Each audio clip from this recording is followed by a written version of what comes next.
بسم اللہ الرحمن الرحیم۔ شروع میں انسان ہر کام اپنے ہاتھ سے کرنے کا عادی تھا اور اپنے دماغ سے سوچا کرتا تھا۔ پھر اس نے مشینیں ایجاد کر لی، اس کا کام آسان ہونے لگا۔ آج یہ وقت آ گیا کہ انسانی سوچ نے ایسی مشینیں بنا ڈالی جو چلتی پھرتی ہیں، کام کرتی ہیں جیسے روبوٹ۔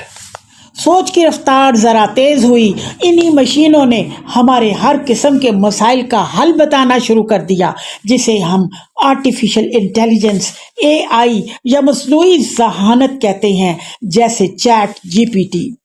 ہماری نوجوان نسل نے اس کا انتہائی غلط استعمال شروع کر دیا۔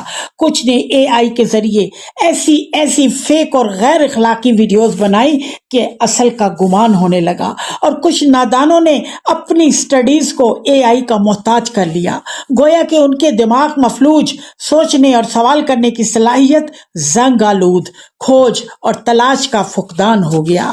سورہ بلد آیت 10 میں اللہ تعالیٰ فرماتے ہیں وَهَدَيْنَاهُ النَّجْدَيْنِ، ہم نے اسے دونوں راستے دکھا دیے، یعنی بھلائی اور برائی کا راستہ، پھر عمل اور ارادے کی آزادی دے کر کھلا چھوڑ دیا۔